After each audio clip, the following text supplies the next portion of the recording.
automobile de luxe pour réaliser son rêve, changer de voiture. Mais son apparence modeste a poussé les employés à le traiter avec mépris. Ce que personne n'aurait imaginé, c'est que quelques semaines plus tard, ce même homme reviendrait, cette fois en tant que nouveau propriétaire de l'entreprise, ce qu'il a fait ensuite a laissé tout le monde sans voix. Nathaniel descendit du taxi et resta immobile quelques secondes devant l'immense façade vitrée de la concession. Le soleil se reflétait sur la surface brillante, mettant en valeur l'enseigne argentée avec le nom de la boutique, aussi imposante que la flotte de voitures exposées à l'intérieur. Il ajusta son manteau de laine usé, patiné par des années d'usage, et baissa les yeux sur ses chaussures abîmées par le temps. Rien dans son apparence ne laissait deviner qu'il était l'un des hommes les plus riches de la ville, propriétaire d'entreprises employant des milliers de personnes. Mais c'était exactement ce qu'il préférait, la discrétion. En entrant, il fut immédiatement enveloppé par une ambiance luxueuse avec des sols étincelants et une musique de fond apaisante. Les voitures, impeccablement lustrées, brillaient sous les lumières du showroom. Nathaniel esquissa un léger sourire, admirant le design moderne d'un modèle qui attira son attention. Il passa la main sur le capot, appréciant la texture lisse du métal sous ses doigts. Mais au fil des minutes, il commença à ressentir une gêne grandissante. Des vendeurs en costume élégant passaient devant lui, le détaillant rapidement du regard, mais sans le saluer. Un jeune homme, habillé d'un costume impeccable, croisa même son regard, mais détourna aussitôt les yeux pour se concentrer sur un couple qui venait d'entrer. Nathaniel tenta de ne pas y prêter attention, se disant que tout le monde devait être occupé. Il se déplaça un peu plus loin, s'arrêtant près d'une autre voiture qui l'intéressait. Peu à peu, le malaise grandissait. Deux vendeurs, près du comptoir, chuchotaient entre eux en jetant des regards furtifs dans sa direction. Il parvint à saisir un fragment de leur conversation. « Qu'est-ce qu'un type comme ça vient faire ici ?» murmura l'un d'eux avant de pouffer de rire. « Il doit s'être trompé de boutique où il rêve tout éveillé », répondit l'autre, retenant son éclat de rire. Nathaniel fronça légèrement les sourcils, mais choisit de ne pas réagir. Il s'approcha du comptoir principal, où un employé semblait absorbé par son écran d'ordinateur. Il attendit patiemment, mais le vendeur ne leva même pas les yeux. Après quelques secondes de silence embarrassant, Nathaniel s'éclaircit la gorge et dit poliment « Excusez-moi, j'aimerais avoir des informations sur les modèles disponibles. » L'employé finit par lever les yeux, mais avec un air clairement impatient. « Nous sommes très occupés pour le moment. Vous pourriez revenir un autre jour ?» répondit-il avant de replonger dans son écran. Nathaniel tenta de garder son calme, mais ne put ignorer le ton condescendant. « Je ne prendrai que quelques minutes. Je suis intéressé par un achat. » Cette fois, le vendeur laissa échapper un rire discret, comme s'il ne prenait pas cette déclaration au sérieux. Avant qu'il ne puisse répondre, une voix plus autoritaire retentit derrière lui. Un problème ici? C'était Clinton, le gérant de la boutique. Grand et charismatique, il toisa Nathaniel de haut en bas avec un mépris à peine voilé. Sans même attendre une explication, il s'adressa directement au vieil homme. « Monsieur, je pense qu'il serait préférable que vous reveniez un autre jour, quand nous serons moins occupés. Nous devons nous concentrer sur des clients ayant des besoins plus pressants. » Le choix des mots était un coup direct. Nathaniel sentit ses mains trembler légèrement, mais il dissimula son irritation en serrant sa canne un peu plus fort. « Et je ne suis pas un client ?» répondit-il, sa voix calme mais empreinte d'une fermeté qui ne passa pas inaperçue.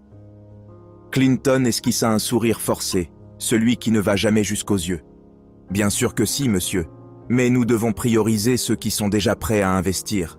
Ces voitures représentent des engagements financiers conséquents. » Les paroles, lourdes de sarcasme, furent l'ultime affront. Tandis qu'il se retournait pour partir, Nathaniel entendit un commentaire d'un autre employé à proximité. Il aurait dû aller voir une concession de voitures d'occasion, non? Des rires étouffés résonnèrent dans le showroom, et bien que Nathaniel tentât de garder sa dignité, chaque rire était comme un poids supplémentaire sur ses épaules.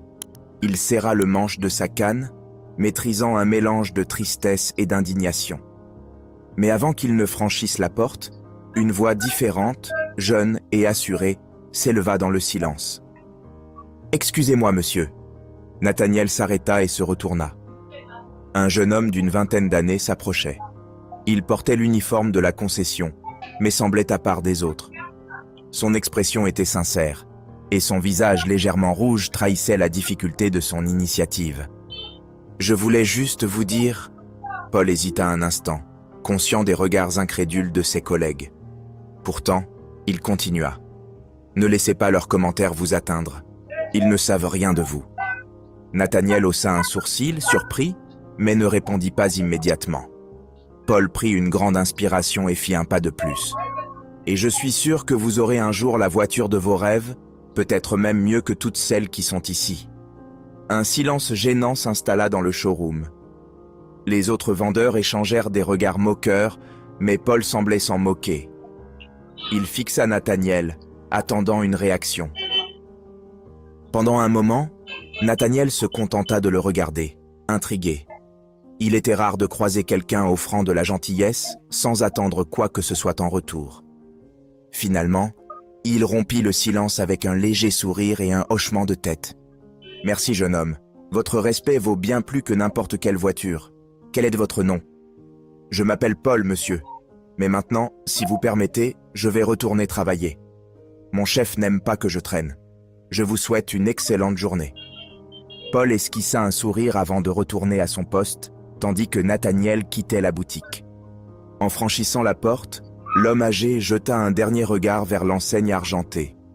Malgré son visage apaisé, une étincelle inhabituelle brillait dans ses yeux. Une détermination qui laissait présager que cette journée ne se terminerait pas là. Puis, sans se presser, il disparut dans la foule de la ville. Ce soir-là, Nathaniel Roy s'était assis dans son fauteuil en cuir, dans son bureau faiblement éclairé par la lumière douce d'une vieille lampe de bureau. Sur la table, un verre d'eau intact et quelques papiers éparpillés. Il fixait le vide, mais son esprit était ailleurs. Chaque détail de cet après-midi passé à la concession lui revenait avec une netteté troublante. Les regards méprisants, les rires étouffés, les paroles empreintes de sarcasme. Cependant, loin de se laisser submerger par la colère, Nathaniel était un homme guidé par la logique et l'action. Il se leva, se dirigea vers une bibliothèque en bois sombre et prit son téléphone. Après un long soupir, il composa un numéro qu'il connaissait par cœur. À l'autre bout du fil, une voix répondit avec enthousiasme. « Royce, ça fait longtemps. À quoi dois-je cet honneur ? J'ai besoin d'un service, » commença Nathaniel d'un ton calme mais ferme. « Et je suis certain que cela sera aussi intéressant pour toi que pour moi. » Pendant les minutes qui suivirent, Nathaniel exposa son idée. Il ne haussa pas la voix, ne montra aucune impatience. Il se contenta de présenter les faits, comme s'il plaçait méthodiquement les pièces sur un échiquier. « Je veux acheter une concession automobile bien précise. C'est une affaire personnelle, mais aussi une opportunité commerciale. Tu sais agir en toute discrétion, n'est-ce pas ? » « Bien sûr, Nathaniel, c'est comme cela qu'on a toujours fonctionné, » répondit l'interlocuteur avec un ton empreint de confiance. « Puis-je te demander pourquoi ? Un problème quelconque ?» Nathaniel marqua une pause avant de répondre, d'un ton serein. « Disons qu'ils ont besoin d'apprendre à qui ils manquent de respect, et je vais m'assurer qu'ils comprennent. » Quelques appels stratégiques, des contacts mobilisés et des contrats passés au crible plus tard, le plan fut mis en œuvre. En quelques jours, les rouages étaient en marche. Nathaniel avait les ressources, les connexions, et surtout, le temps à son avantage. 3 semaines plus tard, la transaction était finalisée. Il était officiellement le nouveau propriétaire de la concession. Le matin du jour fixé, Nathaniel quitta sa maison au volant de sa vieille voiture. Le moteur vrombissait, la radio diffusait une mélodie douce et il ressentait un calme presque singulier. Il portait exactement la même tenue qu'avant, le même manteau usé, les mêmes chaussures anciennes. Mais intérieurement, il savait que l'histoire de cet endroit allait radicalement changer. En arrivant, il se gara dans un coin discret, descendit de voiture et contempla un instant la façade imposante de la concession. Il inspira profondément, comme on savoure la brise avant une tempête. Puis, d'un pas assuré, il entra. Le bruit de ses semelles résonna sur le sol brillant. Clinton, le directeur, fut le premier à le remarquer. Il lui lança un regard furtif, esquissa un sourire forcé et s'approcha. « Monsieur, puis-je vous aider aujourd'hui » demanda-t-il, sans reconnaître l'homme qui se tenait devant lui. Nathaniel esquissa un petit sourire, mais ne répondit pas immédiatement. Il sortit une enveloppe épaisse de son manteau et l'attendit calmement au directeur. « Je pense que vous devriez jeter un œil à ceci », dit-il d'un ton presque désinvolte. Clinton fronça les sourcils et attrapa les documents. Il commença à les feuilleter, ses yeux parcourant les pages avec une confusion croissante. Il tourna une page, puis une autre. Le silence qui s'installa dans le showroom était si lourd qu'il semblait palpable. Puis, soudain, Clinton écarquilla les yeux. « C'est une plaisanterie » balbutia-t-il, ses mains tremblantes en tenant les papiers. « C'est une acquisition ?»« C'est exactement ce que vous imaginez », répondit Nathaniel d'une voix tranquille, aussi lisse qu'un lac en pleine quiétude. Les autres employés commencèrent à remarquer que quelque chose se passait. Des murmures se répandirent dans la salle, et tout le monde suspendit son activité pour observer la scène. Clinton, pâle comme un linge, tenta de se ressaisir. « Mais comment? Quand? Qu'est-ce que cela signifie pour l'entreprise » Nathaniel fit un pas en avant, s'arrêtant à quelques centimètres de Clinton. Leurs regards se croisèrent, et d'une voix posée, il répondit « Cela signifie qu'à partir d'aujourd'hui, je suis le propriétaire de cet endroit.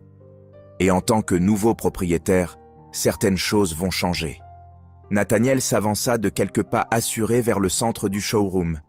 Il ajusta son manteau, inspira profondément et prend la parole. Sa voix est calme, mais chaque mot tranche l'air comme une lame affûtée. « J'imagine que vous êtes tous curieux de savoir pourquoi je vous ai rassemblés ici aujourd'hui.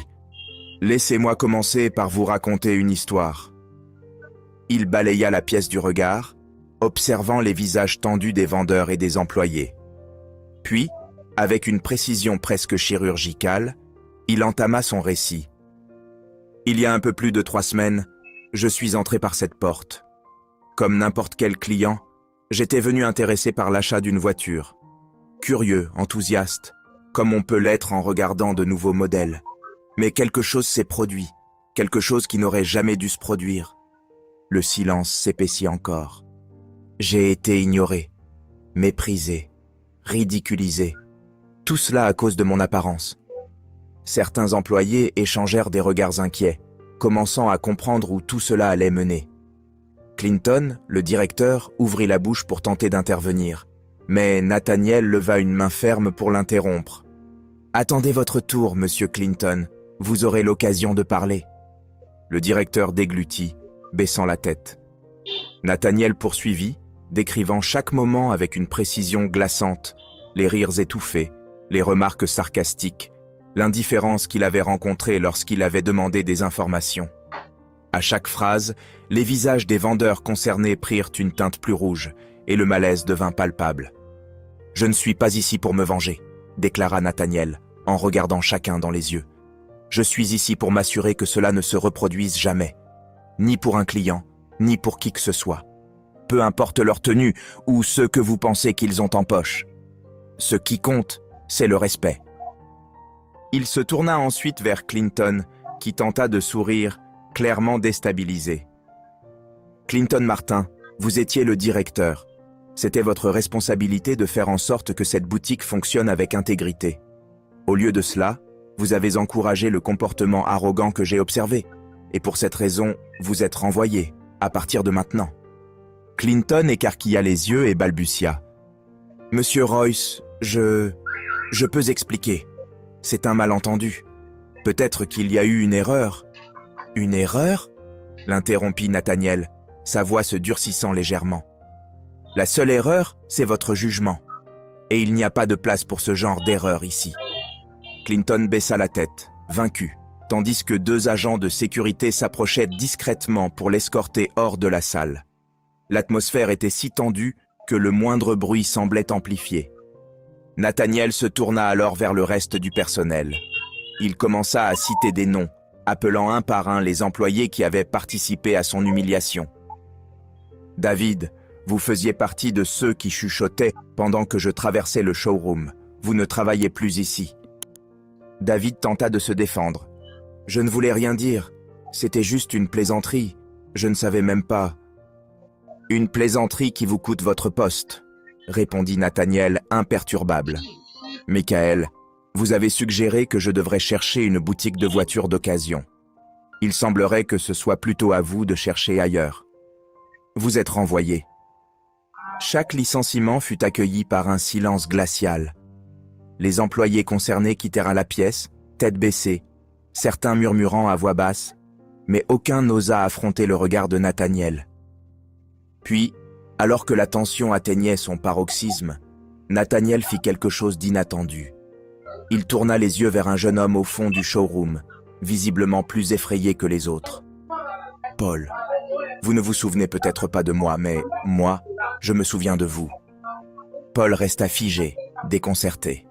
« Ce jour-là, vous avez été le seul à me regarder dans les yeux. Vous ne m'avez pas ignoré. Vous m'avez salué.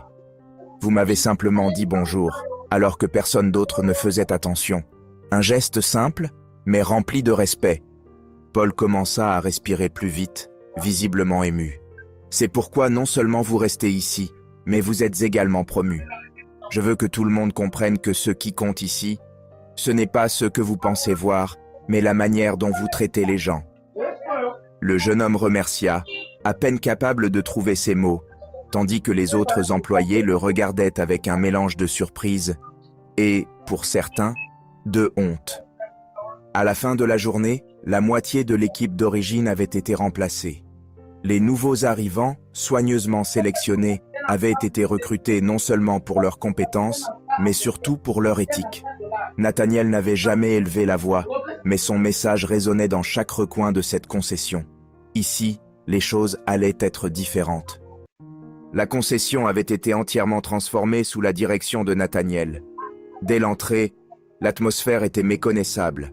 Les employés souriaient et saluaient chaque client, sans distinction d'apparence ou d'attitude. Nathaniel avait clairement stipulé, dès le début, qu'ici, personne ne serait traité comme lui l'avait été quelques semaines auparavant. Le respect n'était pas seulement une politique, mais une règle absolue et intransigeante. Un matin, une dame aux cheveux gris entra dans la boutique, accompagnée de sa petite fille adolescente. Vêtue de vêtements simples, elle semblait hésitante en regardant les voitures. Paul, désormais promu au poste de coordinateur de l'accueil, fut le premier à aller à sa rencontre. « Bonjour madame, comment puis-je vous aider aujourd'hui ?» demanda-t-il avec un sourire chaleureux. « Oh, je ne fais que jeter un coup d'œil. Je ne sais pas si je suis vraiment à ma place ici, » répondit la femme, visiblement gênée. « Si vous êtes ici, alors c'est que vous êtes au bon endroit. Prenez votre temps, je suis là pour répondre à toutes vos questions. » Nathaniel, qui observait depuis son bureau, esquissa un sourire. Il savait que Paul était la personne idéale pour montrer l'exemple. Durant le mois écoulé, Nathaniel avait mis en place des formations centrées sur l'empathie et l'humilité. Chaque employé était encouragé à se mettre à la place des clients. À la fin de l'entretien, la dame quitta la concession le sourire aux lèvres et dit à sa petite fille « Je ne m'attendais pas à être accueillie comme ça. On sent qu'il se préoccupe vraiment des gens ici. » Et elle n'était pas la seule à remarquer le changement. Un autre client, un homme d'affaires habitué à acheter ses voitures dans une autre concession, fit remarquer en choisissant son prochain modèle « J'ai entendu parler de ce qui s'est passé ici. Je dois dire que je suis impressionné. Le service client n'a jamais été aussi bon. » L'histoire de Nathaniel et du bouleversement qu'il avait apporté s'était déjà répandue dans toute la ville. Les gens venaient non seulement pour acheter des voitures, mais aussi pour être témoins de cette transformation. Le showroom, autrefois marqué par l'arrogance et le mépris, débordait désormais d'énergie positive. Nathaniel, bien qu'il fût toujours présent, ne cherchait pas à exhiber son statut de propriétaire. Il se déplaçait discrètement dans la salle, observant chaque interaction. Par un après-midi calme, Paul vint à sa rencontre. « Monsieur Royce, auriez-vous une minute ?»« Bien sûr, Paul. Qu'y a-t-il ?»« Je voulais simplement vous remercier. Pas seulement pour la promotion, mais pour avoir cru que les choses pouvaient en changer. Je pense que personne d'autre n'aurait fait ce que vous avez fait. » Nathaniel regarda le jeune homme, et pendant un instant, les souvenirs de l'humiliation qu'il avait subie refirent surface. Mais au lieu de ressentir de la tristesse, il éprouva une grande fierté. « Vous savez, Paul, quand je suis entré ici pour la première fois, je n'aurais jamais imaginé que l'histoire se terminerait ainsi. Mais ce que j'ai appris, c'est que parfois, les pires situations peuvent offrir les meilleures opportunités. » Paul hocha la tête, attentif, attendant qu'il continue. Nathaniel posa une main sur l'épaule du jeune homme et lui sourit. « Traitez les gens comme vous m'avez traité ce jour-là. Cela peut changer leur vie, mais aussi la vôtre. Et ne sous-estimez jamais qui que ce soit. L'apparence peut tromper, mais le caractère, jamais. » Tandis que Paul retournait à son poste, Nathaniel resta immobile un moment, contemplant le showroom qui reflétait désormais ses valeurs. Il savait que la plus grande leçon n'était pas dans les voitures vendues, mais dans les personnes qui repartèrent d'ici avec le sentiment d'avoir été respectées. Et ce jour-là, Nathaniel réalisa que sa victoire ne résidait pas dans le fait de posséder la concession, mais dans la transformation de ceux qu'elle représentait. Cette histoire nous montre combien les apparences peuvent être trompeuses, et combien le respect doit être le fondement de toute relation, qu'il s'agisse de clients, d'amis ou de parfaits inconnus. Nathaniel n'a pas seulement donné une leçon à ceux qui l'avaient sous-estimé, il a transformé sa douleur en une réalisation extraordinaire, créant un environnement où chacun est traité avec dignité. Et vous? Avez-vous déjà vécu ou assisté à une situation similaire? Partagez votre expérience dans les commentaires et transmettez cette histoire à quelqu'un qui a besoin d'entendre ce message.